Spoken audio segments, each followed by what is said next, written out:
Braits. You settle onto the packed earth floor, wrapping your worn hide cloak tighter across your shoulders as night air drifts cool over the hills. The day's dust still clings to your skin, a fine powder of limestone that smells faintly sharp, like crushed shells. Around you, Braits.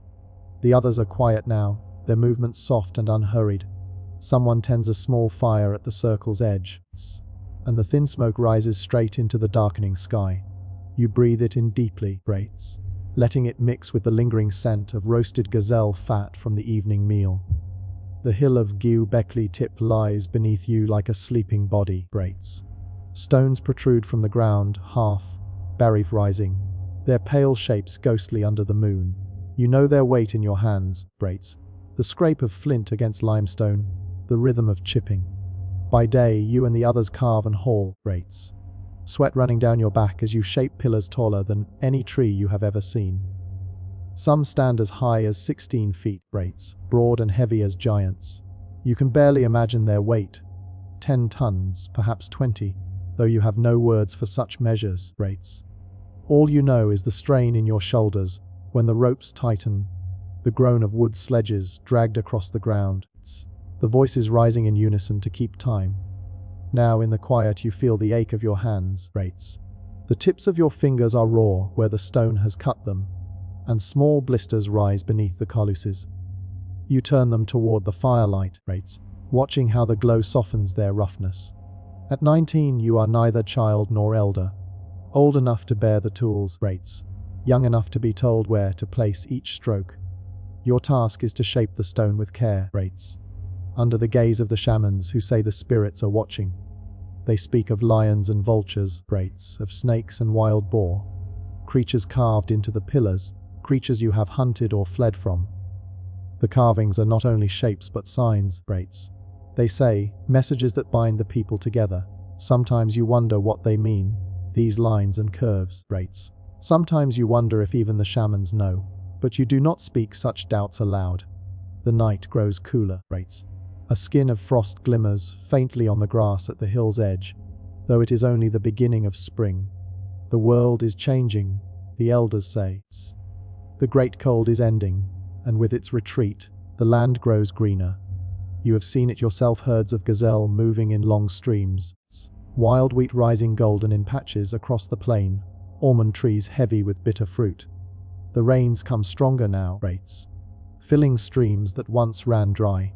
Some whisper that it is the work of the spirits, pleased with the labor at this hill, Braits. Others say it is simply the turning of seasons. You lean back, resting your head against the rolled bundle that serves as your pillow, Braits. The firelight flickers across the faces of those gathered near hunters, gatherers, women pounding seeds into meal, Braits, children curled against their mothers. You know many of them only for this season. Bands travel from far places, across the plains, from the rivers beyond the hills, drawn to this gathering. Some travel for days, some for weeks. You can hear the accents in their speech, Braits, strange inflections that mark their distance. Yet here, for this work, all are one. It is strange to you, this gathering, Braits. You were raised to roam, following herds, chasing game, moving with the ripening of fruits, Braits. You know the rhythm of walking until your feet are sore, of sleeping beneath changing stars. But here on this hill, the rhythm is different, Braits. Days are measured not by the chase, but by the rising of stone. There is permanence in the pillars, though you do not yet know what permanence means, Braits. The shamans say it is for the spirits who bring the hunt, who call the rains, who guard the dead. You see them sometimes standing in the circle, Braits, their bodies painted with ochre, their eyes half closed as they chant. They speak to the unseen, and the people listen. You listen too, Braits, though part of you wonders if the pillars themselves are enough. The weight of them, the way they tower against the sky. Tonight, Braits, the chanting is softer. It weaves through the crackle of the fire, through the rustle of hides pulled close. You let the sound wash over you, Braits, half lulled, half stirred. Your mind drifts to the pillars you worked on today. You had carved the shape of a fox, its body stretched lean along the stone, its teeth bared, its tail sharp. The fox is cunning, a hunter of the night. The shamans say it is a guide, Braits, moving between the worlds. As your hands traced its outline, you felt something stir. A sense of watching, of being watched. You do not know if it was the spirit of the fox or your own hunger speaking. The air cools further. You pull your cloak tighter. Above you, the stars spread wide and clear, sharper than any flint blade. You think of the distance between them, immeasurable. Yet they seem to gather in patterns. Perhaps they too are carvings set in the sky by a hand greater than yours. Someone nearby coughs, low and rasping. Another shifts in their sleep. The fire pops, sending a brief spray of sparks into the night. You let your eyes close, but not fully. Rest is never complete here. There is always the sense of waiting. Waiting for dawn, waiting for the next stone to rise. Waiting for something you cannot yet name. You think of your mother, who still roams with another band further west. She does not understand why you come here each season. The spirits live in the wind and the river, she once said. Not in stones that do not move. But your father believed otherwise. He spoke of the power in the hill, the gathering of many, the way it binds people together. He died last winter, his body laid out beneath the open sky for the vultures. You remember their wings circling, dark against the pale clouds. Perhaps his spirit lingers here, in the stones you now shape. You breathe slowly, deeply, letting the cool air fill your lungs. Around you the camp settles, the waiting continues. Tomorrow you will rise and carve again. Tomorrow, the pillars will rise higher. Tomorrow the shamans will speak, and you will listen.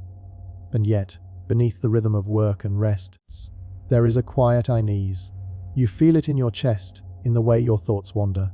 You were born to move, to follow, to chase. But here, you are asked to stay, to build, to believe. The hill does not roam.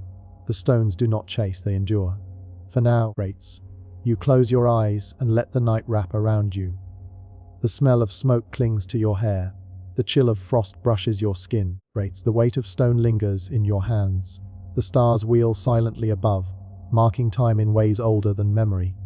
You breathe again, slow and even. The waiting continues, and the hill, with its great sleeping stones, waits with you. The morning begins as it always does, with the faint grey of dawn spreading over the ridge, and the smell of smoke lingering from last night's embers. You rise slowly, pulling the hide from your shoulders and feeling the dampness of dew in the air. The ground beneath you is cool, nearly wet, though no rain has fallen. It is the season when the earth exhales its moisture in the night, and the stones glisten faintly with it. Around you, the camp stirs. A child cries softly, soothed by a mother's hum. Somewhere nearby, someone cracks nuts open with a stone, the sound carrying rhythmically through the stillness. The air is calm, too calm. You feel it even before the others do. A quiet that seems heavier than silence. You step toward the circle of pillars, still shadowed in morning dim. They rise pale against the sky, shapes both familiar and strange. You have walked among them so often that their presence should be ordinary, yet each time you approach, they strike you anew. Massive T-shaped figures, taller than any man, rooted deep into the hill. Some weigh as much as many gazelle together. Stones so heavy you cannot fathom how hands alone can move them. Yet you know, because you have done it with ropes of twisted hide, with wooden sledges dragged over packed earth, with voices shouting together, you have moved the unmovable. The shamans say the spirits live within the pillars, that each shape carved upon them holds a fragment of the unseen. Lions, snakes, vultures, foxes, all pressed into the stone with flint blades like the one you carry at your belt. You trace your thumb over the tool's edge, feeling its bite. It is sharp, but it wears quickly. You have gone through many, trading with other bands for new blades. No metal has ever touched your hands, only stone shaping stone, the old rhythm of creation. Today, though, the shamans gather earlier than usual. Their voices rise in low murmurs, their eyes drawn not to the pillars but to the horizon. You follow their gaze, squinting against the pale dawn light. At first you see nothing. Then, faint and distant, a line of figures emerges from the plain below. They move slowly, burdened with packs and baskets, their shapes swaying under weight. You count them, 20, perhaps 30, a new band arriving. That alone is not unusual. Many bands come here, traveling miles to join in the work, to hunt together, to share food and stories. Yet something about this group is different. Their steps are unsteady, their faces lined with hunger. Even from a distance, you can see how thin their arms are, how their children cling weakly to them. When they reach the hill, the smell comes first. A sharp, acrid scent of dried meat gone sour, of bodies unwashed after long travel. Then you hear their voices hoarse and strained. They speak of scarcity. The gazelle herds had turned away from their hunting grounds. The rains had been late, the streams too shallow. They had come to the hill because they had no choice. The shamans listen, nodding gravely. They murmur of signs, of omens in the stars and in the earth. The spirits demand more, they say, more pillars, more offerings, more hands to carve. Only then will the rains return in their fullness. Only then will the herds circle back. You watch the newcomers settle, their bodies folding onto the ground like reeds bent in wind. Women clutch at wild barley heads, grinding them quickly. Chewing the bitter meal without cooking, children gnaw at pistachios, their fingers shaking. You feel a twist in your stomach. Not hunger, but something deeper, a warning. Later, when the sun climbs higher and the work begins, the shamans call for all to gather. You stand in the circle, dust already clinging to your legs, sweat beginning to bead along your brow. The lead shaman lifts his hands, his palms stained with red ochre. His voice is rough yet carries clearly. The spirits are restless, he says. They give and they take away. The rains shift, the herds turn, but here on this hill, we may bind them. Here, we may call them back. He points to a place at the center of the half-finished circle, where stones lie waiting. A new pillar must rise, taller than any before. It will stand as the arm of the spirits themselves, reaching between earth and sky. A murmur ripples through the crowd, taller than any before. You think of the pillars already standing, some over 16 feet high, their weight nearly 20 tons. How could a greater one be carved, moved, raised? The task seems beyond hands, it's beyond rope, beyond will. Yet the shaman's eyes gleam with certainty. Around you, the others shift uneasily. Some bow their heads, some nod in agreement, some remain still. You feel the tension, a spark catching in dry grass. Something has changed. This is not the slow rhythm of carving as before, not the steady work of seasons. This is demand. As the gathering disperses, you return to your stone. You lift your flint, pressing its edge against the limestone surface. The familiar scrape steadies you, yet your thoughts wander. You think of the newcomers, their hollow cheeks, their desperate eyes. You think of the shaman's words, heavy with command, and you think of the hill itself, the way it rises above the plain, as if it had been waiting all along. By midday, the sun burns hot. Sweat streaks your arms, dust clings to your skin. You pause to drink from a leather pouch, the water cool but quickly gone. Around you, voices rise in rhythm, grunts and calls as another pillar is dragged into place. The ground shakes with its weight, but beneath the noise, a question grows in you. Why here? Why this hill, this place? You have traveled far before, followed herds across the plains, slept in valleys rich with fruit and nuts. None demanded such work, such permanence. Yet here, people gather from across the land, bringing stone upon stone, carving symbols no one fully explains. As the day wanes, you step back from your carving. The fox shape is taking form. Great, its tail curling, its teeth sharp. The flint has dulled again. You set it aside, flexing your stiff hands. The air cools with evening, Fires spark across the camp, smoke rising into the dim sky. You sit with others, sharing strips of dried meat, bitter but filling. Laughter comes in small bursts, though it sounds wary. The newcomers sit apart, their eyes watchful, their bodies still thin despite the food. The shamans move among them, speaking quietly, touching their shoulders, pressing ochre-stained hands against their brows. You watch, unsettled. The spirits, they say, demand more. But you wonder if it is not the shamans who demand it. Later, as the stars emerge, you lie awake. The frost creeps again, silvering the grass. You pull your cloak close, but sleep does not come easily. In your mind, you see the pillar the shaman described, taller than all the rest, heavy beyond imagining, rates.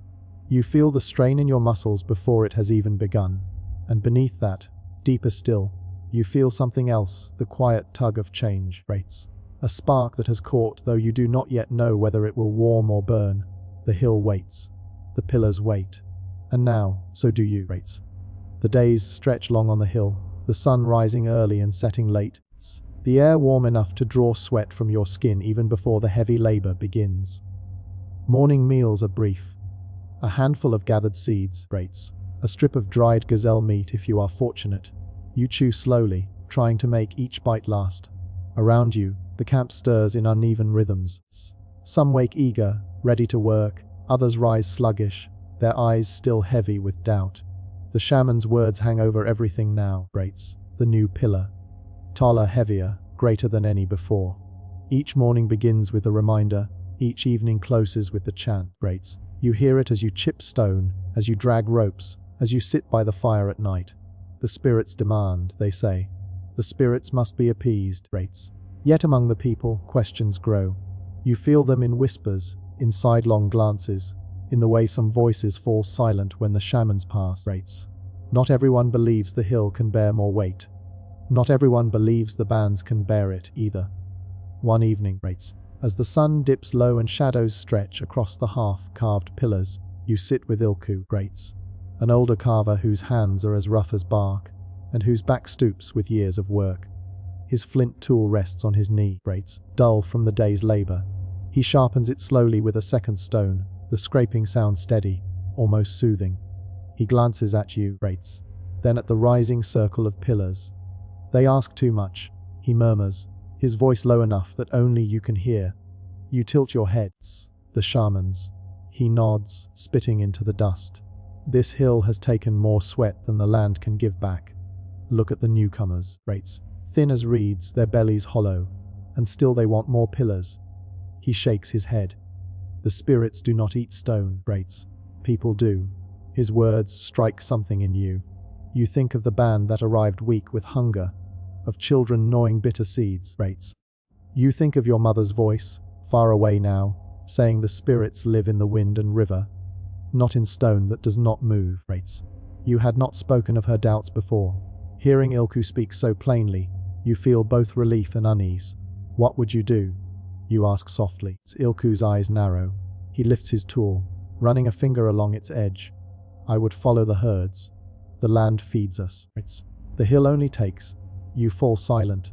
The fire crackles nearby, its smoke drifting into the cooling air. Around you, others eat and murmur, rates. Their voices carrying in fragments. Some speak of the next day's hunt. Others speak of the stone yet to be hauled. But under it all is the same tension.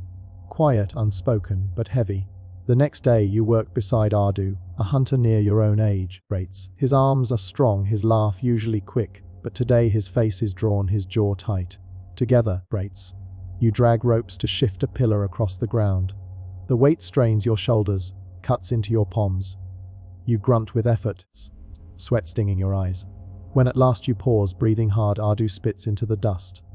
This is madness, he says, rates, not bothering to lower his voice. We hunt less each day, because too many hands are carving stone instead of chasing gazelle, rates. We eat seeds like mice. And for what? So the shamans can paint their faces and sing to pillars. A few nearby glance sharply at him, rates, but he does not care. His chest rises and falls, his breath still ragged from the labor. The herds move farther each season. He continues, rates. We should move too. Instead we sit on this hill, piling stones. You do not answer at once. His words echo Ilku's, yet they burn hotter, rates. Less tempered by age. You feel caught between them and the shaman's chants. Between your mother's roaming and your father's belief, rates. Between the stone in your hand and the hunger in your belly. When the sun sets, the shamans gather everyone at the circle's edge, rates. Their bodies gleam with sweat, their voices rise strong and clear. The spirits must be bound, they say again. The rains come only if we work, rates. The herds return only if we honor them. Without the pillars, we are nothing. You glance around at the faces in the crowd, rates. Some bow their heads in reverence. Others shift uneasily. A few, like Ardu, scowl openly. You feel the divide widening, rates, as if the hill itself is split. Later that night, as frost begins to settle on the grass, Ardu sits close to the fire beside you. He leans in, his voice low but urgent. "Leave with me," he says. "When the moon grows thin, we can slip away, follow the streams south, rates, hunt where the herds still run. You don't have to stay here, chained to stone." The offer hangs in the air like smoke. You stare into the flames, rates, the wood crackling softly, sparks lifting into the dark.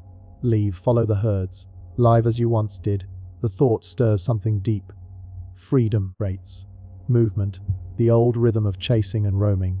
But then you think of the pillars, of the fox you carved into stone, rates. You think of your father's belief that this hill bound people together, that it was more than mere stone. You think of the newcomers, their eyes hollow, yet drawn here still. Something greater holds them. Something greater holds you, though you cannot yet name it. I cannot. You say at last, your voice quiet. Ardu's jaw tightens. He stands abruptly, brushing dust from his hands, rates. "Then you are a fool," he mutters. He turns and walks into the dark, leaving you by the fire's glow. You watch him go, your chest heavy, rates. Doubt gnaws at you sharper than hunger. Yet still you remain. The next morning, Ilku does not rise for work. His body is stiff, his breath shallow, rates. Age has caught him, sudden and merciless. The shamans cover him in ochre, laying him out on the hill's edge. You watch vultures circle above, rates, their wings dark against the pale sky. They descend slowly, steadily, as they once did for your father. You feel the cycle tighten, life, death, rates, stone, spirit, the work resumes. The ropes strain, the flint chips, the pillars rise. But within you, the pushback lingers. The questions remain, rates. Each scrape of your tool against stone feels heavier now, weighted not only with labor but with doubt. You breathe deeply, rates. The dust filling your lungs, the smoke clinging to your hair. The hill waits, the pillars rise, but the voices of dissent echo in your mind, soft and insistent, like the beating of wings. The days blur, marked only by the rhythm of labor and the ache in your hands, rates. The sound of flint striking stone follows you from dawn to dusk, steady as a heartbeat. You work until the sun presses hot against your back, rates, until your shoulders burn and your palms are raw. At night, when the air cools and frost brushes the grass, you lie awake beneath the stars, rates, listening to the restless murmur of the camp. Ardu is gone. He left 2 nights past, slipping into the darkness with a small band who chose to follow. No one has spoken of him since. The shamans do not mention his name, rates. Though you saw the way one of them frowned, when he realized the hunter's place by the fire was empty. For those who remain, it is as though he has vanished into the air, a spirit already departed. But you remember him, his voice urgent, telling you to leave, rates. His scowl when you refused. The firelight on his face as he turned away. You wonder where he walks now, whether he has found herds to hunt, whether he curses your name. His absence lingers like a shadow. Ilku, too, is gone. His body was laid upon the hill, his skin painted red, rates. His bones left to the sky. The vultures circled, as they always do, their wings black against the pale clouds. You stood among the others watching, rates, your hands clasped before you. The shaman said his spirit would join the hill, becoming one with the stones he had shaped, rates. You wondered if he would have agreed, or if he would have preferred to follow the herds as he once said. His doubt lingers in you still, rates, softer than Ardu's anger but no less steady. Yet each morning you rise. You take your flint, you place its edge against limestone you carve, rates. The fox on your pillar grows clearer, its teeth sharp, its eyes narrow. You feel the stone resist you, then yield in small flakes, rates. Each strike a breath in the long rhythm of creation. The fox is cunning, the shamans say. It moves between worlds, rates. Perhaps you are carving yourself into it, caught between the roaming life you knew and the rooted life the hill demands. One evening, after the day's labor has ended, you sit alone at the edge of the circle. The sun is low, painting the stones gold. Shadows stretch long, crossing each other like threads. The air smells of dust and wood smoke. Your hands rest heavy in your lap, the skin cracked and sore, rates.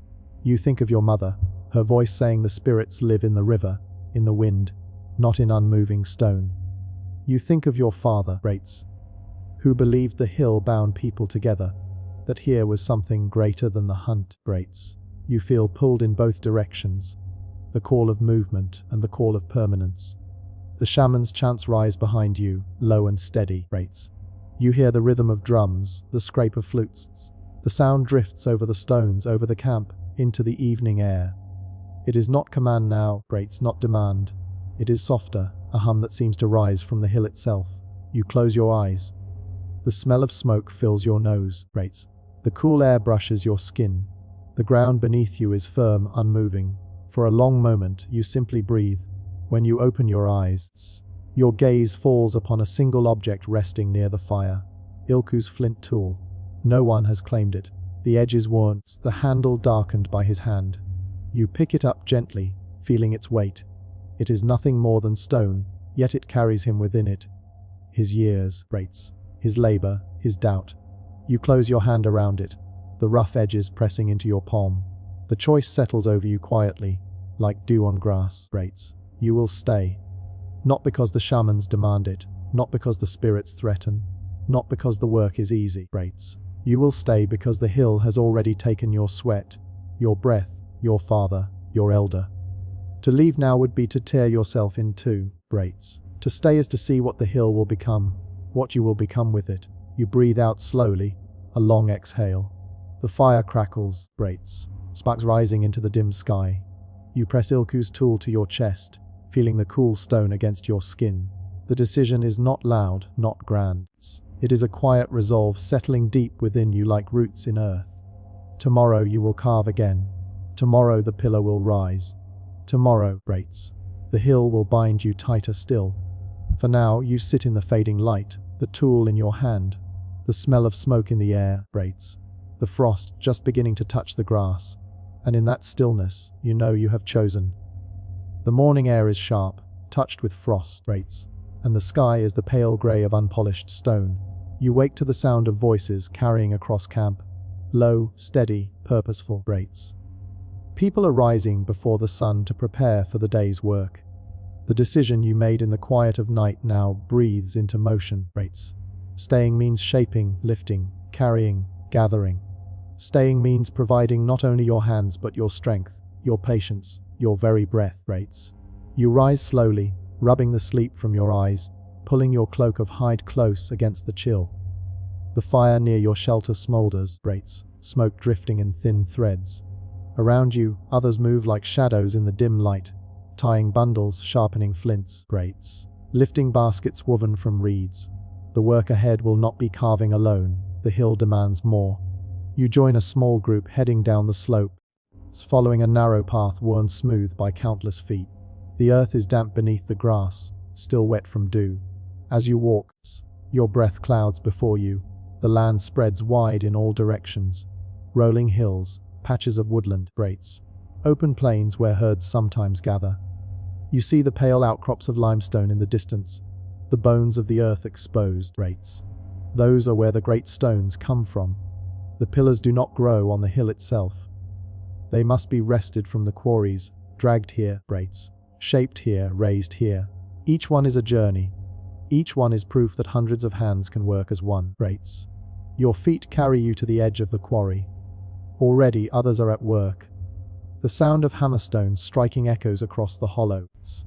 Men and women crouch near the pale rock, flint edges biting into limestone, chipping away flakes that scatter like bone shards, Rates. The dust clings to skin, pale and dry. Some cut channels into the stone, marking where the pillar will be freed, Rates. Others lever small wedges into the cracks, tapping gently until the rock groans and splits. You set your basket down, bend and take up a flint, Rates. The first strike rings sharp in the cold air. Stone resists, then yields. Piece by piece, the earth releases its burden. Time stretches thin, Rates, measured only by the rhythm of work, the slow widening of cracks, the weight of dust gathering in your hair. At midday, the sun climbs, warming the quarry walls. Sweat darkens your tunic, stings your eyes. When the pillar at last loosens, sliding with a deep sigh, the group pauses. A moment of stillness. Then hands rush to ropes, to wooden levers, to thick beams cut from nearby trees. The pillar is not lifted whole, Rates. It is shifted, turned, coaxed. You press your shoulder against the rough surface, your body straining. Around you, others grunt, their feet digging into the soil. Slowly, painfully, the stone shifts onto its sledge of timber. There is no wheel, no beast of burden to ease the strain. Only bodies, ropes of twisted fiber, and patience. With each pull, the sledge jerks forward a handspan, the earth torn beneath it. You grip the rope until your palms burn. Your breath comes in ragged gasps.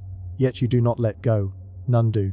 Together, you inch the stone toward the hill. The journey is long. Hours pass. You count your breaths, your steps, the rhythm of rope against flesh. When the stone grows too heavy, when the slope bites too steeply, branches are laid beneath to ease the drag. Each obstacle is met not with despair, but with persistence. The pillar moves. That is enough. By the time the stone reaches the hilltop, the sky is streaked with red. Your body aches as if split apart. Your arms tremble, your legs burn, your throat is raw. Yet when the stone rests in its place among the others, a quiet pride fills you. Not triumph, not joy, but a steady warmth, as though the hill itself has accepted the gift. That night, you eat by the fire with the others. Gazelle meat roasts on wooden spits, its scent rich and heavy. Someone passes you a handful of almonds, cracked open from their shells. Another offers wild barley seeds, roasted and ground into a coarse paste. The food tastes of earth, of smoke, of effort. You chew slowly, each bite easing the weariness from your bones. The shamans walk among the people, murmuring blessings, laying hands upon shoulders. They do not speak of Ardu, nor of those who left.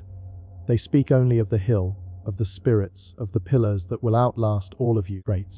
You listen in silence, neither believing fully nor doubting fully. You are too tired to question, too bound to the stone to turn away. The next day brings another task. This time you walk farther, into the woodlands where tall trees stretch toward the sky. Their branches twist, their trunks thick with age. These trees will give their bodies to the work, as rollers, as beams, as fuel for the fires that harden tools. You run your hand over the bark of one rough and cool, before lifting your axe of flint. The first strike is dull, then sharp. Chips fly, The tree groans, leans, falls with a crash that shakes the ground. You and the others strip its branches, cut the trunk into beams, lift them onto shoulders. The weight is familiar, crushing yet steady. As you carry it back toward the hill, you feel as though you are part of a line stretching into the future. Countless bodies, countless hands, all bearing burdens for something larger than themselves. Days pass this way, some spent in the quarry, coaxing stone, some spent in the woods, felling trees, some in the fields gathering nuts, seeds, roots. Each task ties you tighter to the hill, Each moment you give becomes part of the monument rising slowly around you. At night, when the fires burn low, you lie awake beneath the stars. Your muscles ache, your skin stings with cuts, your hands are calloused and torn. Yet you feel a calmness beneath the exhaustion. The decision you made has taken root. You are no longer caught between leaving and staying. You are here.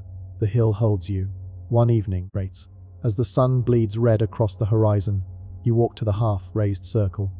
The pillars stand tall, their surfaces carved with lions, snakes, vultures. Some are unfinished, their forms emerging slowly from stone. Others stand complete, their carvings sharp, their shapes commanding. In the fading light, they cast long shadows across the ground, as though the spirits themselves are walking among you. You place your hand against one, cool, rough, solid. The stone does not move. It does not speak, yet you feel something pulse beneath your palms. Perhaps it is only the beat of your heart, perhaps it is more. The wind stirs, carrying the scent of smoke, of earth, of sweat. Around you, voices rise in chant, low and steady. The drums thrum, echoing through the circle. You close your eyes, listening, letting the sound seep into your bones. Tomorrow there will be more stone to drag, more timber to cut, more food to gather. Tomorrow, the work will begin again. But tonight, in the stillness of the hill, you breathe, and you feel the weight of all you carry. Not as burdens, but as belonging. The air is cool at dawn, touched with the dampness of the season. You wake to the faint crackle of the fire, and the slow rhythm of breathing around you. For a long while, you lie still, Brates, listening to the wind moving through dry grass, to the distant cry of birds, Brates, to the occasional snort of a horse, like onager wandering the plains below. These are familiar sounds, the kind that bind you to the world. Yet today, Brates, they feel edged with a quiet weight. It is the day of farewells, not to war, not to exile, but to the old rhythm of leaving. The hill holds you now, Brates, and in staying, you must let go of the path you once followed with your band. When you rise, the light is still soft, grey and gold mingling at the horizon. The elders sit together near the fire, their faces lined like weathered stone. They speak in low voices, Brates, their words carried by the crackle of kindling. Beside them, the shamans mark the earth with charcoal, Brates, sketching symbols you do not fully understand, circles within circles, lines like rivers, spirals like snakes. Your family gathers close, Brates. Your mother presses a hand to your cheek, her skin warm, her eyes unreadable. She has known wandering all her life.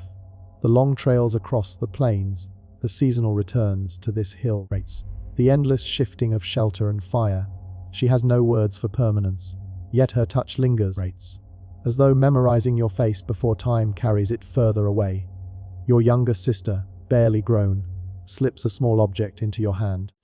A carved bone pendant, smooth from her fingers.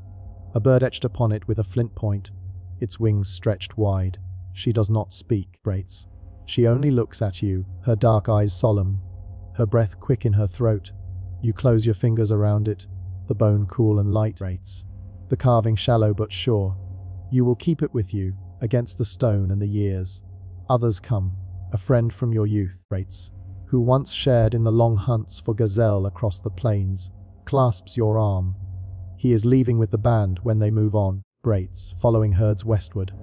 You will be buried here, he says quietly, half teasing, half true.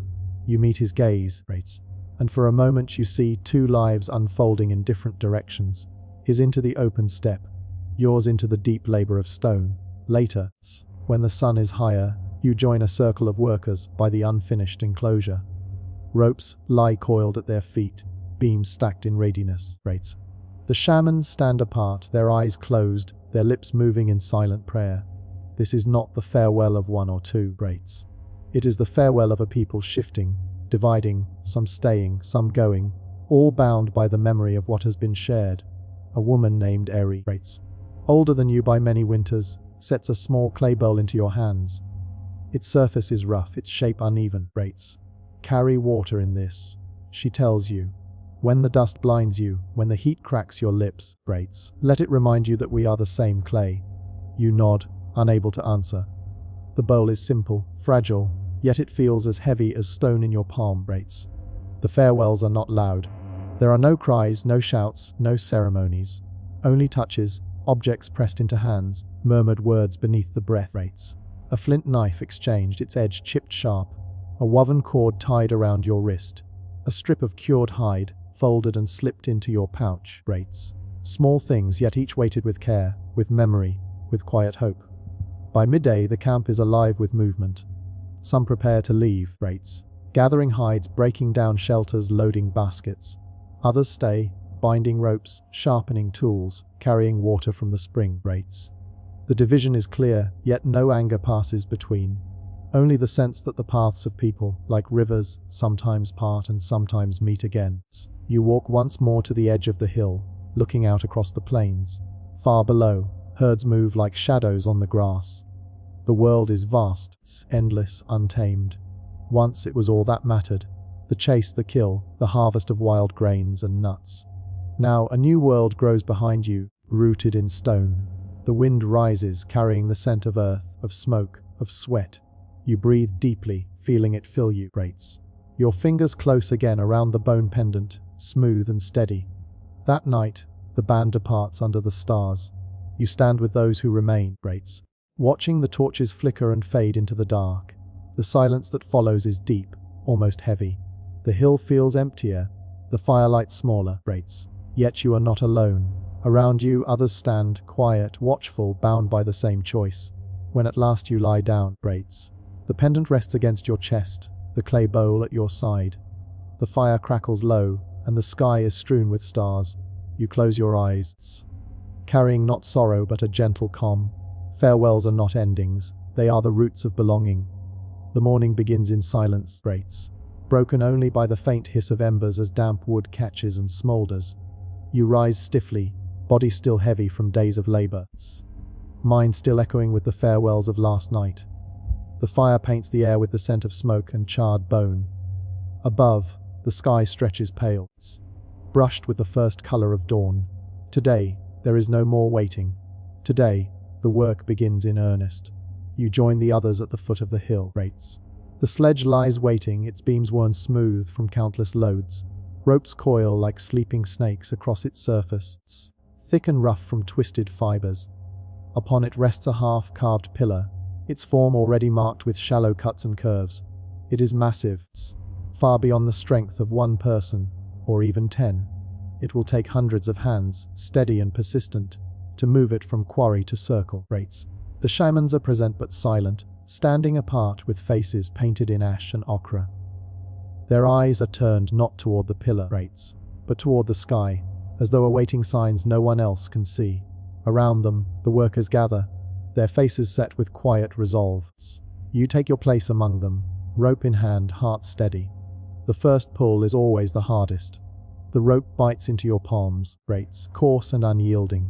Muscles strain, feet dig into the earth. For a moment, the stone does not move.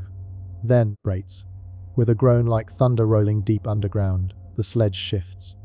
A murmur ripples through the line, not of triumph, but of shared breath, a rhythm that binds. Step by step, the load begins its journey. The earth trembles with each drag, the sledge tearing a furrow through soil and stone. The sun climbs slowly, casting long shadows across the land. Your shoulders ache, your arms burn, sweat gathers at your temples, yet you do not stop. No one does. The rope binds you together, a lifeline stretched between bodies and stone. Beside you, a man named Karu pulls, his jaw clenched, his breath coming in low grunts. His hair is bound with a strip of hide, his shoulders broad, scarred from years of work. He does not speak often, but his presence is steady, unshakable. When the rope slips, when the earth softens, it is his shout that steadies the line. On your other side is Danu, younger, perhaps a year or two less than you. His hands are blistered, his steps uneven, yet his eyes burn with determination. He glances toward you often, as though measuring his strength against yours, as though needing proof that he, too, belongs among the stone. Hours pass in slow, heavy rhythm. The sun climbs higher, the air thick with heat. Dust clings to skin, stings the eyes, coats the tongue. Your throat dries, lips cracking. When the signal comes to pause, you drop the ropes, staggering back, chest heaving. A woman passes a clay bowl of water from hand to hand. You take it carefully, the cool liquid spilling slightly as it touches your lips. It tastes of earth, of stone, of life itself. You drink slowly, then pass it on.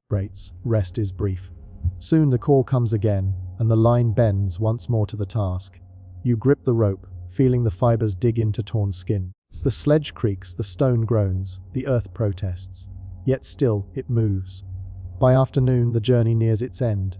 The hill rises before you, steep and unyielding. Here, the burden grows heavier. Ropes strain, beams crack, shoulders buckle. Some stumble, some fall, but others close ranks, lifting, pulling, shouting encouragement. The air is filled with the sound of effort. Grunts, gasps, the rasp of rope against wood, the dull thud of feet on soil. You push harder, every muscle screaming, every breath ragged. Sweat blinds you, dust chokes you. The hill seems endless, the weight unmovable. Yet slowly, painfully, the sledge climbs. Inch by inch, step by step, the pillar ascends. At last, with the sun sinking low, the sledge reaches the circle. A cry rises, not loud, not triumphant, but wary, relieved. The ropes are released. The weight settles. For a long moment all stand still, chests heaving, bodies trembling. The stone rests where it must, awaiting the next stage of its becoming. You sink to the ground, arms limp, legs numb. The earth is cool beneath you, the sky vast above. Around you, others collapse, drinking deeply from bowls of water, tearing into strips of dried meat, wiping dust from their faces. Karu lowers himself beside you, silent but solid. his presence a comfort. Danu sprawls nearby, laughing breathlessly, his eyes bright despite his exhaustion. That night, the fire burns brighter, fed with timber gathered from the forest. Meat roasts slowly, its fat dripping into the flames. Grates. Voices murmur in low conversation, weaving stories of the day, of the years before, of the work yet to come. You sit with Karu and Danu, sharing food, grates, sharing silence. The bonds of labor grow in these moments, not through words, but through the simple act of enduring together. Later, grates. As the stars emerge, you find yourself lying awake, the pendant of carved bone cool against your chest. The hill is quiet now, grates. The fire reduced to embers, the air touched with the faint chill of night. Your body aches, yet beneath the pain there is a calmness, grates. A sense of being part of something vast, something rooted in stone and time. You close your eyes, listening to the breath of those around you, the whisper of wind through grass, the steady beat of your own heart. The work has begun. The departure is not from place to place, grates, but from one way of living to another. And though the road is long, though the burden is heavy, you are not walking it alone. The mornings grow longer now, the sun climbing sooner, the air warming more quickly on your skin. Each day begins the same. Rope in hand, grates. Feet braced in soil, body bent toward the stone. Yet as the days turn into weeks, you notice changes not just in the work, but in the land itself, grates. The earth beneath the sledges hardens as the grasses dry in the growing heat. Where once damp soil gave way to furrows, now the ground resists, grates, stubborn as stone. Each pull sends tremors through your arms, each inch gained feels borrowed rather than earned. Dust rises in clouds, clinging to hair and lashes, filling the mouth with grit. You spit often, but the taste lingers, bitter and dry. The land beyond the hill stretches wide, pale gold and brown, dotted with dark patches of woodland. Herds still graze the plains. Gazelle, onager, wild cattle, their shapes flickering at the horizon like smoke. But the distance feels greater now, grates, as though the work ties you more firmly to the hill, narrowing the world to stone, rope and dust. One morning, rain comes without warning. Heavy drops drum against your skin, soak your tunic, turn the soil to slick clay beneath your feet. The sledge lurches sideways, threatening to topple. Shouts rise, ropes tighten, feet scramble for purchase. You throw your weight into the pull, muscles burning, heart pounding, grates. For a long moment, the stone teeters, the ropes creak like breaking bones. Then, with a heave of bodies and breath, it steadies. Afterward, grates. The air smells sharp, metallic, alive. Steam rises from the soaked earth, mingling with the scent of sweat and smoke. Yet the relief of rain is short-lived. The wet ground soon dries, leaving ruts hardened into jagged edges, catching at sledges and feet alike. Progress slows, each yard fought for with aching backs and blistered hands. Karu works beside you still, his face stern, his silence deep, grates. His strength does not falter, though his shoulders bear scars new as well as old. When others tire, it is his steady rhythm that anchors the line, grates. Once, during a pause, you catch him looking out across the plain, his brow furrowed. The land changes. He murmurs, almost to himself, grates. It remembers what we take from it. Then he falls silent again, leaving the words hanging like mist. Danu grows restless in the strains. He laughs still, but the laughter comes quicker, edged with something sharper. He trips often, curses under his breath, wipes at his blistered palms with a grimace. One evening, by the fire, he speaks openly. We'll carve pillars higher than men, heavier than herds, but to what end? The spirits do not eat, do not drink. Why should we? His words draw uneasy glances, but no answers. Even the shamans say nothing, grates. Their faces unreadable in the firelight. The days continue. The terrain shifts with each journey, grates. One path leads over loose stones that roll beneath your feet, sending jolts up your legs with every slip. Another winds through scrubland, grates. Thorny branches tearing at your arms, leaving welts across your skin. Once, while dragging a smaller stone, the rope snaps. The sledge jolts, workers stumble, one man's leg caught beneath. His cry echoes, sharp and sudden. The stone crushes, unforgiving. He is carried back to camp, grates. His face pale, his breath ragged. The pillar remains unmoved until the next day. That night, silence hangs heavy over the fire. Even Danu does not speak. You eat slowly, chewing strips of dried meat that taste like ash. The air smells of smoke, damp earths, and something sour, fear, perhaps, though no one names it. Yet the work resumes. Always it resumes. The land does not wait for grief. The shamans remind you that the spirits demand offerings, that the hill must rise, that the pillars will hold the world together. Whether you believe or not, the stone still waits heavy, unmoved, demanding hands and backs and breath. In the evenings, when the air cools and the stars emerge, you sometimes walk away from the circle. The plain stretches dark beneath the sky, the grass whispering in the wind. You think of your sister, her carved bone pendant warm against your chest. You think of the band that left, their torches flickering as they disappeared into night. Perhaps they, too, feel the land changing beneath their feet. Perhaps they walk lighter without stone to carry. One night, Karu joins you, his steps quiet, his presence heavy but steady. He does not speak at first. He simply stands beside you, looking out across the land. The stars glitter sharp above. The Milky Way, a pale river in the sky. At length, he says, "We give our strength to stone, but stone does not remember us. Only those who walk with us will remember." He looks at you, eyes dark, voice low. "Remember me, when I am gone." Then he turns, leaving you with the stars. The landscape changes, yes. The ground hardens, the air thickens, the paths twist and resist. But you change too. Your hands grow calloused, your shoulders broad, your breath deeper. The pain becomes familiar, the strain expected. Doubt flickers, but it does not root, not yet. One morning, as the sun rises blood, red at the horizon, you grip the rope once more. The stone looms behind you. The path stretches ahead, the land waiting with its stubborn resistance. You breathe in the sharp scent of smoke, the dry taste of dust. You feel the rough fibers dig into your palms.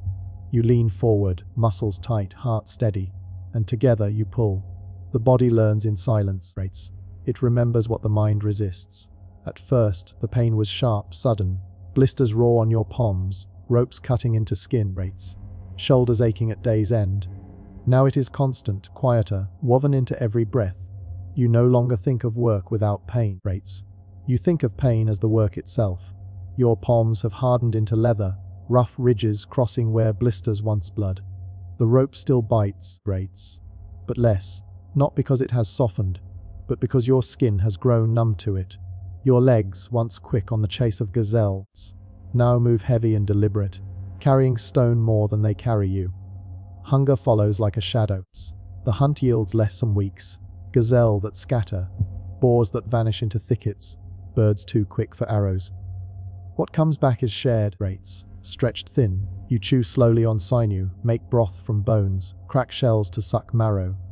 At times you dream of almonds and pistachios, their oils rich on your tongue, but wake with only the taste of ash and dust. Still, the shamans push the work. The spirits demand strength, they say, and strength means sacrifice. They stand tall at the fires, their voices carrying like thunder, yet their hands bear no coluses, their backs no scars. You try not to watch them eat more than the rest. You try not to wonder if the spirits ever hunger. Karu bears the toll quietly, He wraps cloth around his hands each morning, though the cloth is dark with dried blood. When he lifts, he does not groan. When he pulls, he does not stumble. But in the evenings, by the fire, you see the way he sits, stiff, slow, his breath shallow. Once, when the others slept, you heard him whisper to himself, words you did not understand, like a prayer for bones too weary to carry him much longer. Dainu shows the toll more loudly.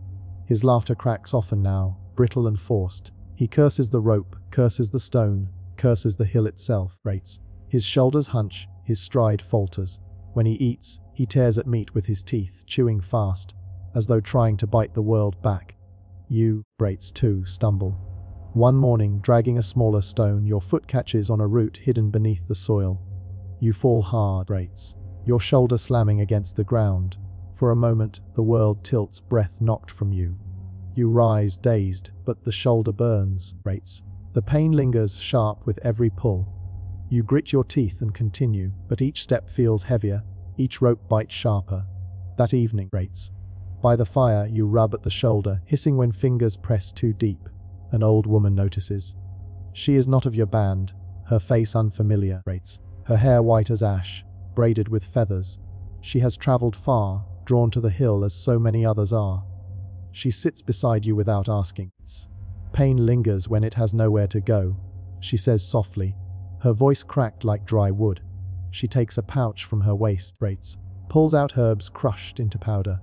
She mixes them with water from a skin, makes a paste, and presses it to your shoulder. The smell is sharp, bitter green, alive. The burn turns cool, the ache dulling. She shows you how to bind the shoulder with a strip of hide, how to hold the arm close when pulling, how to rest when the pain grows too loud. The body is stubborn, she tells you, but the land teaches those who listen. Her eyes glint in the firelight. Stone does not care if you break, but your people do. You nod, though you do not know if it is true. Still, the paste eases the pain, the binding steadies the arm. When you pull again the next morning, the ache remains, but it is quieter, bearable. You whisper thanks to the old woman, though she has already moved on to another fire, tending to another body bent and broken by stone. Days pass, marked by bruises and hunger. The shamans call for sacrifice often, deer bones laid on altars, blood dripped into earth, chants rising like smoke. But among the workers, new rituals form. You learn to chew willow bark to dull fever. You learn to share water in small sips, to rub ash on raw skin, to rest one arm while the other pulls. Knowledge passes quietly, without ceremony, yet it keeps you alive as surely as any prayer. One night, by the fire, Dainu slumps beside you. His face is pale, his lips cracked. He laughs once, weakly, then shakes his head. "We'll break ourselves for pillars taller than trees," he mutters, "but who will remember us when the stone outlives our bones?" His eyes are glassy, his words soft. You do not answer, for you have wondered the same. Instead, you hand him a strip of dried meat. He takes it, chews slowly, and for a while the silence feels like comfort. The physical toll does not end, it deepens. Each day the ropes pull more from you than you can give. Yet still you rise, still you walk, still you pull. Because the stone waits. Because the spirits demand. Because the hill has claimed you, and because in the quiet between breaths, you know the truth: the body may break, but the work remains. The hill grows quieter in ways you cannot name. The fires still burn at night, the ropes still groan in the morning. The voices of the shamans still rise, insistent as ever. Yet something has shifted in the rhythm of the days, as if the hill itself has drawn a longer breath and held it, waiting. You notice it first in Dainu. His strength had always been restless, his voice too quick with curses, his laughter too brittle to last. Now even that brittle edge is gone. He moves slower, pulls later, sits longer by the fire. His eyes follow the pillars with no awe, only wariness.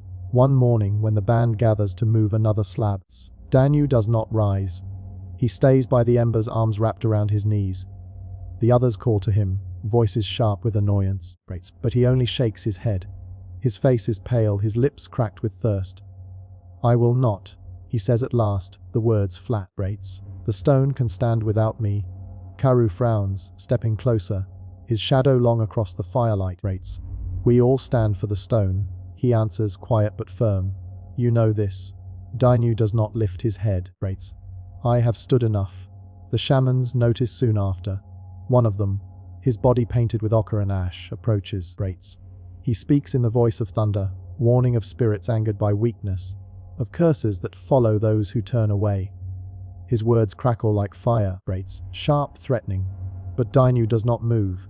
He stares at the ground, his shoulders sagging, as if the weight of stone has pressed him flat even without the ropes. By midday he is gone. He takes only a water skin and a strip of dried meat, slipping away while others labor. You catch a glimpse of him on the slope below, walking slow but steady, his figure shrinking against the rolling grasslands. No one stops him. No one calls his name. The work continues, but the absence lingers, When the rope burns your hands, you think of Dainu. When hunger gnaws your belly, you think of him tearing meat too fast, too angry. When the stone shifts dangerously on its path, you remember his curses thrown at the earth. That night, the firelight feels dimmer. Karu sits close, his silence heavy. At last he says, "He will not last the walk back." The words hang like smoke, bitter and unshakable. You do not answer, because you know they may be true. Without the group, without the hill, the land itself is merciless, The shamans tell the circle that spirits sometimes demand the weak be cast out, That sacrifice is not only blood on stone, but the leaving of bodies behind. They speak as if Danu's absence was fated, as if his breaking was not a man's choice but a god's decree. Some nod. Some close their eyes. Some, like you, only listen. The words heavy and hollow in your chest. Later, when the fire burns low, you find yourself staring at your hands. The rope burns have darkened into scars. Your shoulder, still bound with hide, throbs less but remains stiff. The body is marked by the work, carved like the pillars themselves. You wonder if this is the price the hill demands, not just stone, but skin. Not just effort, but lives. You think of Danu's final words, "The stone can stand without me," and you wonder for the first time if he was right. But the next morning, the ropes are waiting. The others are waiting. Karu's steady hand rests briefly on your back, a gesture that says without words, "Keep going." So you do. The absence remains, but the hill remains too. And in the space between the two, you begin to ask yourself, why do you stay? The mornings after Danu's leaving carry a strange stillness. His absence hangs like a shadow, not loud, but present in the way the ropes feel heavier, in the silence at the fire where his curses once filled the air. You do not speak of him, yet you feel him each time you pass the slope where his figure last disappeared into the grass. And yet, the hill does not pause. The stone waits, indifferent. The shamans chant, the ropes are laid, the bodies bend again to the pull. You rise with the others, your shoulder stiff beneath its binding. The memory of pain remains, But the paste from the old woman has taught you that healing comes not from resistance, but from listening, You learn to shift your weight differently, to brace your back against the strain, to breathe not in shallow bursts but deep, steady rhythms that match the tug of the rope. Karu notices. He watches you one morning as you adjust the strap across your chest, easing the pressure on your arm. When the work is done, he nods once, approval without words. Later, he shows you how to wedge a flat stone beneath the ropes when dragging, so they lift more easily over the ground. The earth resists less when it is smoothed, he says. Small lessons like this begin to thread through the days. You learn that ash rubbed into sore skin numbs the sting, that stones wet before carving flake more easily beneath flint, that singing low while pulling steadies the rhythm of many hands at once. Each discovery is quiet, passed from one body to another. Not in ceremony, but in survival. At night you sit by the fire, fingers tracing the scars across your palms. Once they were blisters, raw and angry, Now they are toughened lines, maps of effort carved into flesh. You realize the work is not only marking you, it is changing you. Your hands are no longer the hands of a hunter chasing gazelle. They are the hands of a builder, caroused and enduring. The others change too, Where once there was grumbling, now there is a silence of focus. Where once there were curses, now there are murmured songs. The loss of Danu lingers, but it also binds the rest more tightly. Each step feels heavier, but also more shared. One evening, rain falls, sudden and heavy, drumming against stone and soil. You rush with the others to cover the tools, to protect the half-carved pillars. The ground turns slick, the ropes soaked. But when the storm passes, the air is cool, the earth rich with the smell of wet grass. The shamans call it a blessing, a gift from spirits pleased with your labor. You are not sure if it is true, but you feel something in the storm's wake, not the spirit's presence, but your own endurance, your own small strength holding against the rain. That night, you dream of the pillars standing tall, their carvings alive in the moonlight. Snakes curl, lions prowl, vultures spread wings. They do not speak, but their silence feels less like demand, more like witness, as if they are watching you grow into the work that gives them shape. When you wake, the hill feels different beneath your feet. The grass whispers, the stone gleams faint in dawn light, You breathe in, slow, steady, and know you will keep going. Not because the shamans demand it, rates. Not even because the spirits may hunger for it. But because you have found a rhythm, a way of moving through pain into something steadier, rates. The hill will not break you. It will shape you. The morning breaks cool and pale, a mist clinging low across the hill, rates. The air tastes of damp earth and crushed grass, sharp in your nose as you rise. Around you, others stir slowly, stretching sore limbs, rates, rubbing at bruised shoulders. The fires have gone to ash, but the smoke still lingers, clinging to hair and hides. Today is not like other days, rates. Today the shamans say a pillar must rise. You have walked past them many times. The great T-shaped stones, some already set in shallow pits, rates, others lying heavy on the ground, half-carved waiting. Their size has always silenced you. The one chosen today is the largest yet, more than 5 hands taller than any man, nearly 16 feet of limestone, its sides carved with winding snakes and crouching boars, rates. The carvers say it weighs more than 10 tons. It has taken moons to shape it. Now it waits, flat upon the earth, like a beast too heavy to breathe, rates, and it must stand. The bands gather, nearly 100 bodies pressed close, ropes in hand. Men and women both, the young and the weather, rates. Faces lined with strain, hair bound back with hides. You feel the rope cut into your palms as you grip it, heart steadying to the weight, rates. The shamans circle, scattering barley on the ground, their voices rising in rhythm with the drums.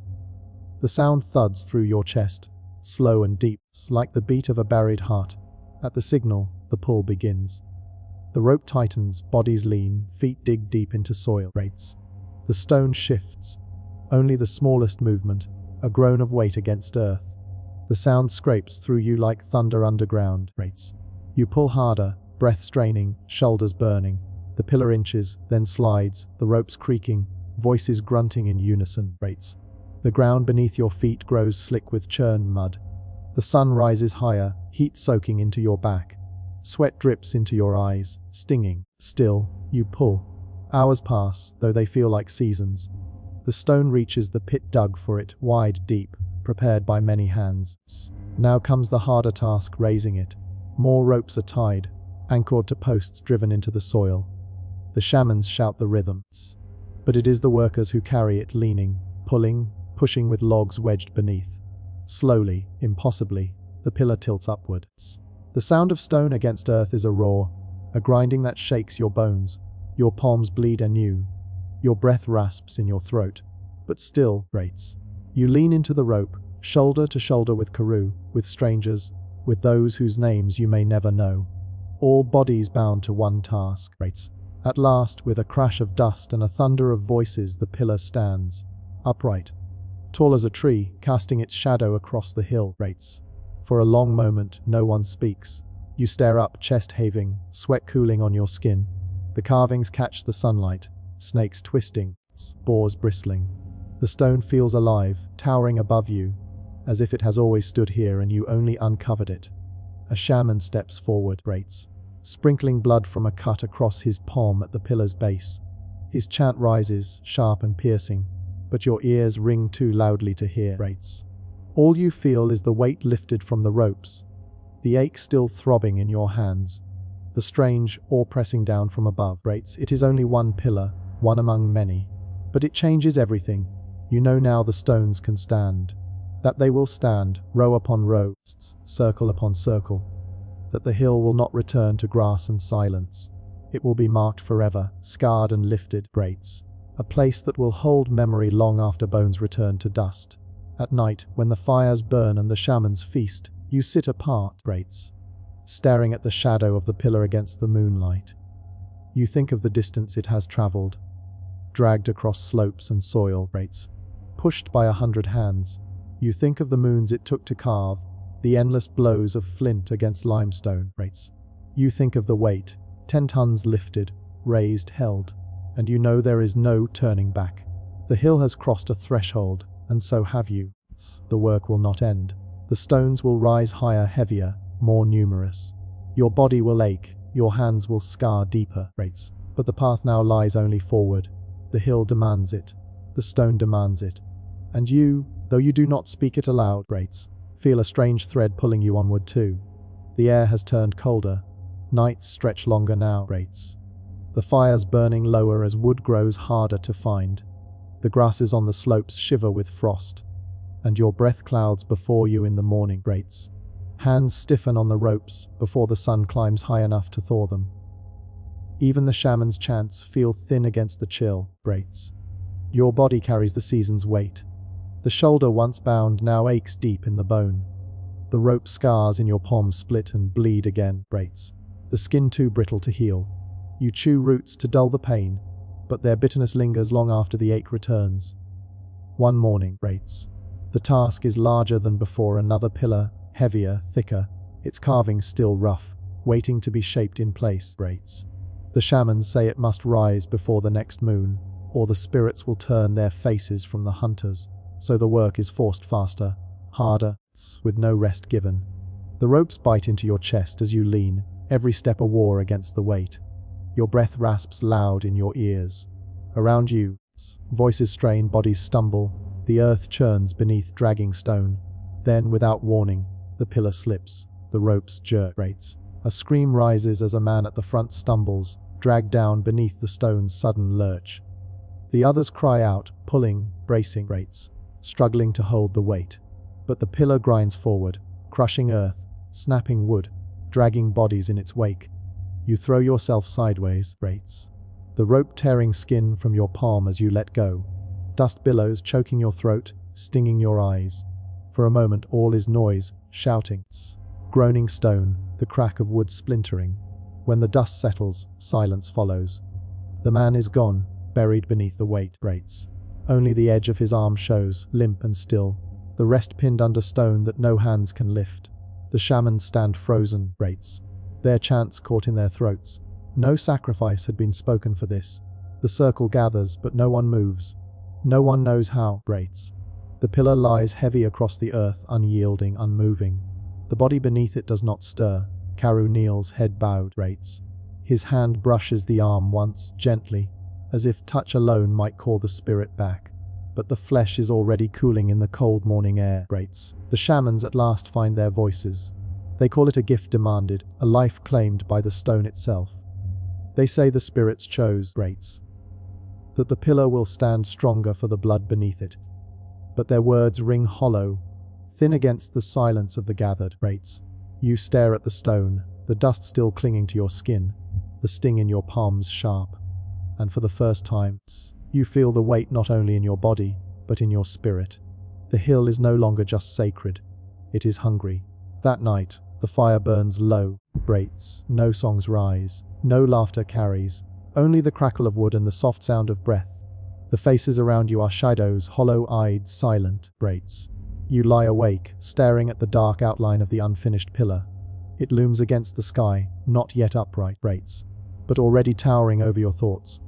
You wonder if the hill will ever be sated, or if it will keep taking blood, bones, strength, until nothing remains but stone. Your body aches with every breath. Your spirit feels thin as smoke.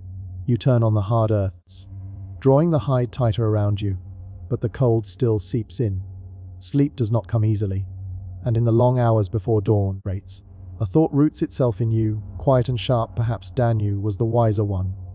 Perhaps the stone can stand without you. But morning comes, and with it, the ropes. The dawn after the accident is grey and brittle. The sky hangs low, its clouds pressed flat against the hills. Frost stiffens the grasses, and your breath unfurls in thin plumes as you rise from the hard earth. No songs greet the morning, no chants summon the hunt. Only silence and the crunch of footsteps through the frozen ground. The unfinished pillar still lies where it fell. The earth around it is scarred, gouged deep by its path. Beneath, the body remains, hidden now under a cover of stone and soil. A mark on the land, a mark in memory. You pass by without speaking. Everyone does. Eyes slide over it, never lingering, as though silence itself is an offering. The shamans begin their chants again that day, but their voices falter, thinner than before. The people answer with half-hearted hums, as though the rhythm cannot find their bones. Even Karu's face is drawn, his eyes hollow, his hands trembling slightly when he sharpens flint. And yet, The work resumes. The ropes are laid out again, though fewer hands take them. The stone must be set, the shamans insist. To leave it fallen would dishonor the spirits, would invite their wrath. The people obey, though the weight feels doubled by dread. You pull, you strain, your muscles ache with remembered fear, but the pillar begins to move again, slow as the crawl of seasons. Every creak of ropes, every slip of foot tightens your chest, but step by step, the stone inches forward. It does not fall again. By dusk, the pillar stands upright in its hollow, leaning still, unfinished, but upright. Fires are lit at its base, smoke spiraling into the twilight. The shamans declare it accepted, the death sanctified. Their words scrape the air, but this time something in you softens. The stone is up. The work, for now, holds. That night, as the fires sink into coals, Karu hands you a piece of roasted gazelle. He says nothing at first, only chews, his face shadowed in the glow. Then, finally, he murmurs, keep breathing, that is enough." You nod, though the ache lingers in your chest. The meat is tough, but warm. You swallow, and with it, a small measure of strength returns. Later, when the camp quiets, you walk to the edge of the hill.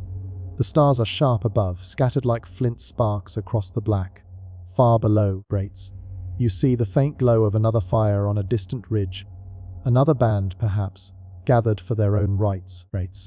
It reminds you that the world is wider than this circle of stone and grief. That life goes on beyond the hill's shadow. You close your eyes and breathe deep. The air is cold, but it fills your lungs. Your body holds. When you return to your place by the fire, you notice something new: laughter, faint but real. Children chase each other in the dark, their footsteps soft on the earth. Someone sings, slow and cracked, but a song nonetheless. It is not joy, not yet, but it is life. And for the first time since the stone fell, you feel the smallest ember flicker in your chest. A quiet knowing the hill may take, but it does not take everything. Not yet. The hill is louder now, not with laughter, not with joy, but with effort.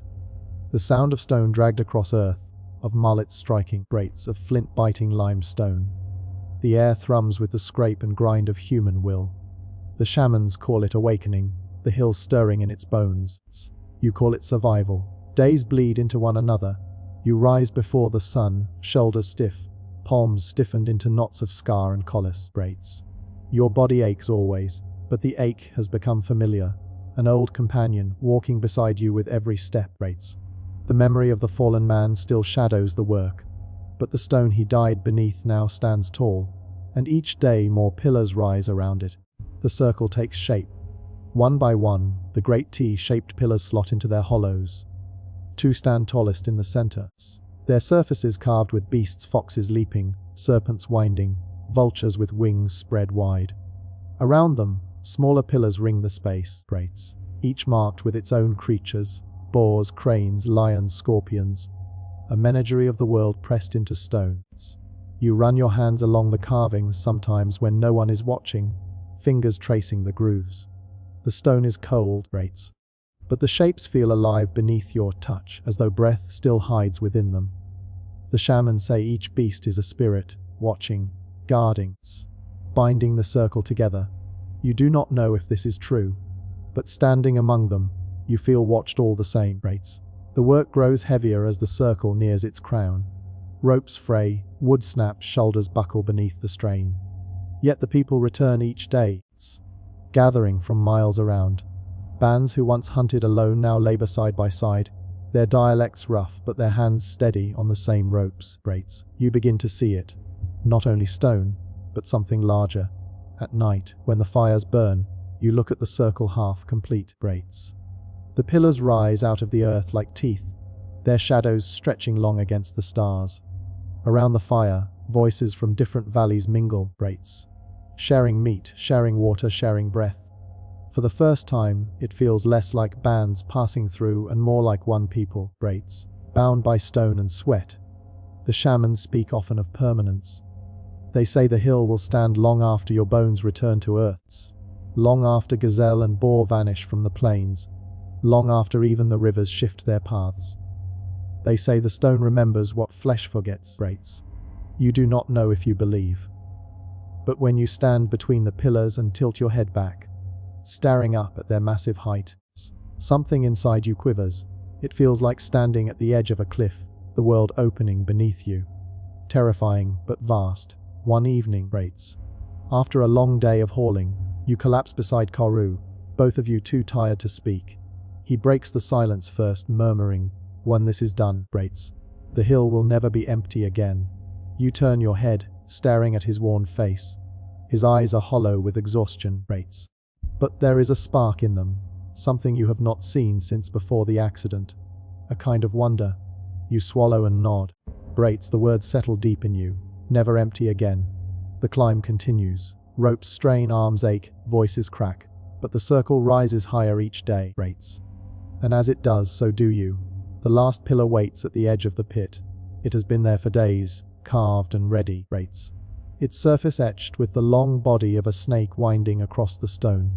Each morning you walk past it, rates, laying a hand against its side as if to remind yourself it is real. The others do the same. No one says it aloud, rates, but all know. When this stone rises, the circle will be whole. The morning air is cool. Mist drifts low across the grassland, rates, and the breath of men and women joins it as pale steam. The smell of damp earth clings to everything. Flint picks and antler hammers lie scattered, worn smooth by months of use. Ropes coil like sleeping serpents on the ground, waiting to be taken up once more. You press your hand against the limestone, feeling its cold weight. 10, maybe 12 tons, some say. No one knows numbers truly, rates, but all know it is heavier than any one body. Heavier than a herd of gazelle. Heavier than the boar that roam the hills. Brates. To lift it is to prove that people together are stronger than the stone itself. The call comes. Ropes tighten. Shoulders lean. Voices rise. Brates, not in song but in breath. Grunts, groans, gasps. The pillar shudders, then tilts, then begins to rise inch by inch. Your hands burn against the rope, fibers cutting deep into collused skin. The weight drags your body forward, your back screaming, Brates, your legs trembling. For a moment it seems the stone will not move. But then, with one last surge, it shifts, slides, Brates, and the base drops into its hollow. The sound is deep, like thunder muffled beneath the earth. Dust rises, Brates. The snake carved upon its face catches the light as though alive. And then there is silence. You stand, chest heaving, Brates, staring at the circle now closed. Around you, people slump to the ground, spent. Some press their foreheads against the stone. Others simply watch, Brates, eyes wide, lips parted as though they have seen something beyond words. The shamans step into the circle, Brates. Their cloaks of fox fur and bird bone rustle as they move between the pillars. They carry no torches, the afternoon sun is enough. They trace the carvings with their fingers. Lions, vultures, foxes, scorpions, serpents. All the beasts of the world gathered here, Brates, pressed into permanence. One of them speaks, voice low, carrying in the stillness. Now the hill remembers. You do not know what the words mean, Brates, but they settle inside you like a stone sinking into water. That night, the fires burn high, though the air is cool and the stars sharp above. Meat is roasted. Gazelle, boar hair, and nuts crack beneath stones. The smell of smoke and fat hangs thick, carried on the breeze that moves down from the hills. Voices murmur not loudly, but with a kind of quiet wonder. You sit apart, Brates, watching the firelight flicker against the pillars. They rise above the flames, their carvings shifting in shadow, alive in the night. You think of the old life, the endless roaming, the chasing of herds, the restless hunger. That life is not gone, Brates. It still waits beyond the horizon. But here, something new has been born. Something that holds people in place, binding them not just to the hunt, Brates, but to each other, and to the stones that will stand long after your hands have stilled. Beside you, Karu lowers himself to the ground with a grunt, Brates. His face is tired, lined with age and effort, but when he looks at the circle, his lips curve into a faint smile. Rate is finished, he says simply. You nod, though you know it is not truly finished. More circles will come, more stones raised, Brates, more beasts carved. But this one is whole, and that is enough for now. The fire crackles, the stars wheel above, and within the circle, Brates, the hill sleeps with its new crown of stone. Silent, patient, eternal. The mornings feel different now, Brates. You still rise to the same pale light spreading across the grasslands. Still breathe in the sharp chill of dawn, rates. Still feel the ache in your muscles when you stretch. But the work has shifted. No longer do you wake to haul stone or carve its surface. Instead, you wake to the circle standing silent on the hill, already whole, already watching. It has become part of the landscape. Like the river, rates. Like the hills, like the stars that arc above each night. And yet it is different too. The river changes with the seasons, rates. The hills shift under wind and rain. Even the stars drift slowly across the sky. But the circle feels still, fixed, rates. As though it has claimed the earth and refuses to move. At first, you do not know what to do with your hands. The tools lie unused, rates. Flint blades dulled, antler picks resting where they were dropped. The urge to shape, to carve, to strike is still in your body, rates. But there is nothing left to lift, so you walk. You circle the stones at dawn, rates. When the mist clings low and the beasts carved into the pillars emerge from shadow. You trace their forms with your eyes. Foxes leaping, rates. Vultures with wings spread wide, snakes winding endlessly. You whisper their names under your breath, rates. As though by speaking them you are keeping them alive. Others do the same. The hill is no longer just a place of labor. It is a place of gathering, rates. Fires burn more often now, not just for warmth or cooking but for talk. People linger, trading dried meat, sharing seeds of wild wheat and barley, rates. Grinding nuts and berries into paste. Some bands who once came only in passing remain longer, rates. Their shelters sprouting like low brush around the circle's edge. Karu sits with you often at these fires. His voice is softer now, rates. Less burdened by doubt, though his body is slower. His hands stiff from years of stone and rope. One evening, as smoke curls into the night, rates. He places a hand on your shoulder. You shape the hill. He murmurs, eyes fixed on the pillars lit orange by flame, rates. But now the hill will shape you. You think of his words often. The shamans say the circle is a gate, a place where the seen and unseen meet, rates. They walk its interior at night, chanting, their cloaks rustling with bone and feather. Sometimes they bring offerings, carved figurines, baskets of grain, bones of the hunt. You watch them, uncertain whether they speak to spirits, or only to the silence between stones, rates. But something stirs in you when you stand within the circle at night. The air feels heavier there, as though the world leans inward, rates. You find yourself listening, waiting, though for what you cannot name. One morning, rates. A child from another band runs her fingers over the fox carved into one pillar. She turns to you wide-eyed. "Did you make this?" she asks. Rates, you hesitate, then nod. Her face lights with awe, as though she sees not just stone but magic. She runs back to her mother, pointing, whispering, rates.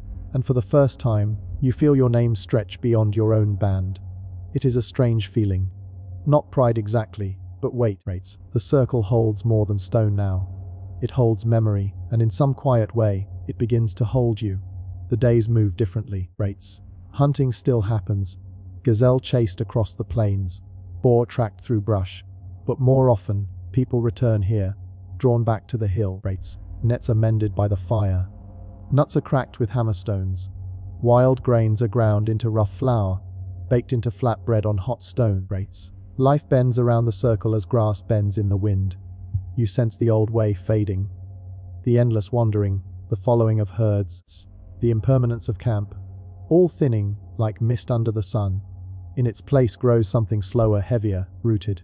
One night, rates. Lying on your back, you look at the stars through the tall pillars. They frame the sky, turning the heavens into patterns. For the first time, rates. You feel as though the sky itself has been caught, pinned to earth by stone. You breathe deep, the air cool in your lungs, rates. The smell of smoke clinging to your hair. You are no longer only a carver of stone.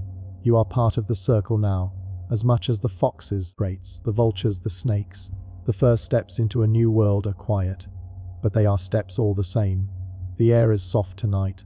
The wind, rates, so often sharp on the hill, has stilled, leaving the fire's smoke to rise straight into the dark. You sit close to the flames, rates.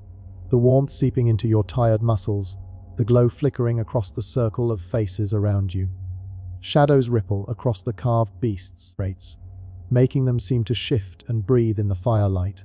Someone has returned from the hunt with a gazelle, lean but enough. The meat roasts on a spit, its fat dripping onto the coals with a hiss, the smell rich and heavy in the cool air. Your stomach tightens at the scent, grates. But it is not hunger alone that holds you still. It is the hush that has fallen across the group. A quiet born not of weariness, but of waiting, grates. When the meat is ready, it is passed from hand to hand. Strips are torn, shared without question, without claim of ownership. A piece comes to you, grates, still hot, its juices burning your fingers. You raise it to your mouth, bite, and close your eyes. The taste is smoky, gamey, filling. For a moment, grates. The whole world narrows to this single mouthful. Meat, fire, breath. Across the fire, Karoo chews slowly, eyes half-lidded. A child leans against her mother's side, already drifting into sleep. The murmur of voices is low, steady, unhurried. No one speaks of stones, or work, or the burden of tomorrow. For this moment, there is only warmth, only food, only company. You lean back, letting the ground take your weight. The earth is cool beneath your spine, the sky vast above. Between the tall pillars, the stars shine. Sharper than ever, their constellations threading the night. You watch them, belly full, fire warming your face, and a strange quiet spreads through you. It is not triumph, it is not glory, it is something gentler. You think of the long days of hauling, the cracked skin, the ache that never left your bones. You think of the accidents, the doubt, the fear that once hollowed the circle before it was whole. And yet here you are, alive, resting, sharing meat and warmth under the stars. A shaman rises, their fox-furred cloak stirring in the night breeze. They carry no staff, no torch, no feathered ornament, only a bowl of water. It's cool and clear. They pass it around the fire, each person drinking in turn, lips touching the rim, water binding one to another. When it reaches you, you drink deeply, the liquid cold against your tongue, a clean taste after the wretchness of meat. As you hand the bowl to the next, you feel something ease inside you. It is not the circle, not the pillars, not even the promise of permanence that soothes you now. It is this, the simple sharing of food, the slow drift of voices, the quiet presence of others at your side. Your reward is not the stone you carved, but the life that now gathers around it. The fire cracks softly. The child asleep against her mother breathes in little sighs. Karoo's head has dipped, his chin resting on his chest, his breath steady in slumber. You draw your blanket closer, smell the smoke clinging to the fibers, feel the warmth against your skin. Your eyes grow heavy. And for the first time in many moons, you fall into sleep not from exhaustion but from peace. The nights are long again. The air cools more quickly now, the grasses dry at their edges, and the stars sharpen overhead like flint points. You lie awake near the fire, listening to the low crackle of wood, the soft shifting of bodies in sleep. The circle looms in silence just beyond, its pillars holding the sky in their embrace. You find yourself thinking often of the beginning, of the first day you set foot on this hill, when it was only bare earth and scattered stone, of the calloused hands that took your own, showing you how to strike flint against limestone, how to carve a fox leaping or a vulture spreading its wings, of the ropes and levers, the songs of effort, the endless dust rising into your mouth and lungs. You remember the man who fell beneath the stone. His face is blurred now, but the sound of that moment has not left you. The crack, the silence after, the weight of grief that pulled the circle down with him, His body does not lie here, but in your mind he is part of the foundation. You sometimes wonder if the hill remembers his name, You remember the doubts, the nights when your body was more bruised than flesh, when Karoo's eyes were hollow with fear, when you wondered whether the spirits asked too much. You remember wanting to walk away, to return to the old paths of the hunt, light-footed and free, but you stayed, and now the stones rise behind you like a forest that will never fall. Looking back, you see not only the circle but yourself. Your shoulders are broader now, your hands thickened with collars, your face set with lines you did not have when you first came. But more than that, something within you has shifted. The endless wandering feels less certain now, less complete. You feel tied to this place, rates, as though part of your spirit has sunk into the limestone you carved. Sometimes when you walk alone among the pillars, rates, you think of those who will come after. Children not yet born, hunters from valleys you have never seen, people who may one day forget your name, rates. They will touch the fox, the vulture, the snake, and they will not know whose hands shaped them. And yet, in that unknowing, rates, you will still be here. The shamans say the circle will outlast everything. Longer than the herds, longer than the rivers, longer even than memories. You do not know if this is true. But standing within it at dawn, when the mist curls low and the first light strikes the stone, rates, you feel a stillness that is deeper than belief. You take a deep breath. The air is cool, carrying the faint smell of ash from the fire, rates, the distant scent of wild grain crushed beneath bare feet. You let it fill you, then release it slowly, rates. You have walked far since the first stone was cut. Not in miles, but in the weight of what you carry inside. Looking back, you see not a road of steps, but a shaping, of stone, of circle, of self. And in the quiet of the hill, you bow your head, not in sorrow, not in triumph, but in gratitude. The fire has burned low, only embers remain glowing softly, rates, their light pulsing in the darkness like the breath of the earth itself. Around you, the others sleep, their chests rising and falling, rates, their dreams wandering beyond reach. A thin wind moves across the hill, brushing the grass, rates, carrying the faint scent of limestone and the memory of sweat. You lie on your back and gaze upward. The stars are 1,000 sparks above, scattered across the sky in patterns older than your people, older even than the stones you carved. They wheel slowly, steady and eternal, rates, as though they too are pillars set in an endless circle. Your eyes follow them until they blur. You blink, and they drift, and then they steady again, rates, patient and constant. They do not ask for your strength. They do not ask for your fear. They only shine. You close your eyes, rates, and still they glow inside your mind. The circle stands behind you in silence. The pillars keep their vigil. Fox, vulture, serpent, all watchful, rates, all waiting, all at rest. They are no longer the weight of labor or the ache of doubt. They are simply themselves stone, and yet more than stones. You let your breath slow, in and out. The body softens, the ache of muscle loosens. The heaviness of hands, shoulders, legs slips away like water into soil. You feel the ground beneath you, solid, cool, holding you as surely as it holds the stones, rates. The fire cracks once softly. The sound drifts into the night, into the spaces between stars, into the silence where dreams grow. You let it go, rates. You think of the long path that led you here, the first strike of flint against stone, the endless lifting, the chanting voices, the laughter, rates, the sorrow, the waiting. All of it still hums in your bones, but tonight it fades, not as a loss, but as a gift given and received. Your body rests, your spirit rests, the earth is steady, the sky is wide, the circle is whole. Somewhere beyond, herds move through the grasslands, rates. Streams trickle down their stones. Seeds lie hidden in the soil, waiting for the rains. All of life continues, as it always has, as it always will. And you here are part of it, not apart, not alone, but held by stone, held by sky, held by silence. Your breath deepens, your mind drifts, rates. The circle fades into shadow. The stars fold into darkness. The fire becomes a memory of warmth, and you, carver of stone, walker of earth, rates, dreamer of skies, you drift too.